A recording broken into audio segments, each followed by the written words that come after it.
What's going on, guys? So today I'm going to be covering 3 tips and tricks I have for making better fingerboard videos. So we're just going to dive right in. So the first tip is to use good lighting.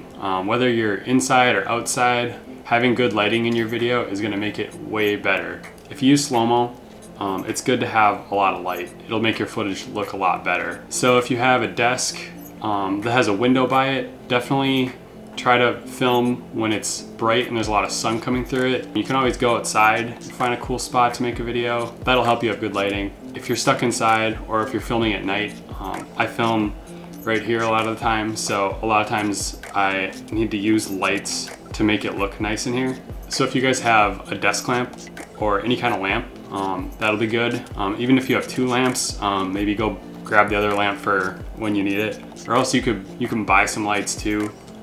These are a couple lights I use. So this light is called a newer CN160. I got this on Amazon, and I'll link this stuff in the bio, but this light's really cool because it's really bright and it's dimmable, so I can make it brighter and not as bright.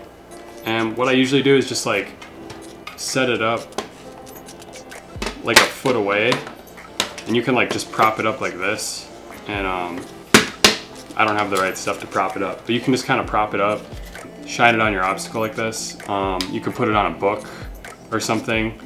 I have these big batteries for it, but it also takes AA's as well. So this is a really sweet light.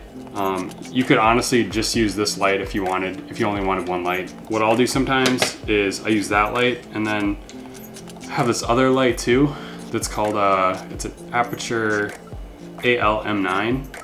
And this light is really small, and I've got it on like a little stand here, but you could also put this on a book or really anything just to get it up higher. But I've got it on this little mount, so usually I'll put it like here and then kind of angle it how I like it and then just tighten it down. So a lot of times I like to use these 2 lights just to get an even light on the obstacle itself.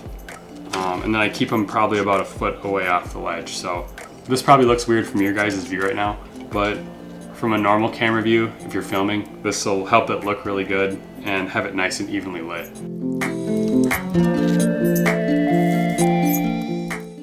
So my second little piece of advice is to use sticky notes and write down your tricks before you start filming. It's really easy to just sit down and do a couple tricks quick that are on the top of your head. And once you get those first tricks on film, you don't really know what to do after that, and you end up seshing for a long time, which is fine.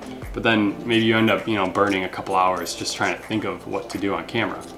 So what I like to do is when I sit down to film, I grab just your regular Post-it note and a pen, and what I'll do is I write on one side, I'll write front side, and then on one side I write back side, and then I make a line down the middle, just like this. And then I bullet out the different tricks. So I could do like kick flip, nose slide, shove out, and then I make a list on each side of all the tricks.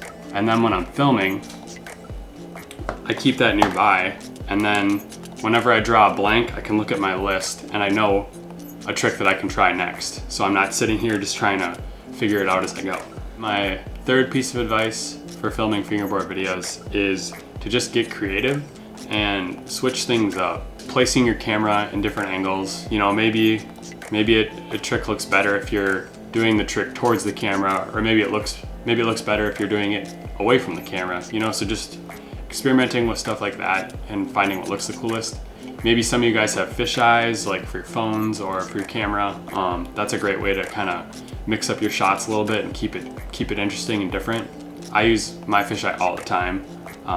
I don't even know if I could make fingerboard videos without it now. So having a fisheye is a really great tool. If you're looking for something to make your videos better, you could look into getting a fisheye for your camera. Even for your phone, they make those clip-on fisheyes. You can also film what's called B-roll, which is basically a shot that isn't a shot of the trick itself. I like to use B-roll in basically all my videos. It's a good way to kind of break up the video, keep it interesting, and just show kind of different parts of the video that you don't see just from filming the tricks. You know, maybe it's a close-up on your wheels, or it's a close-up on your deck, or the rail you're using, or whatever. That B-roll can kind of make it cool. And maybe it's slow mode, maybe it's sped up. You know, you can kind of get creative with it that way too. All right, guys, so that's all I have for today. Hopefully some of you guys found that interesting. Thank you everyone for watching, and yeah, just remember, fingerboarding is fun, and have fun with it.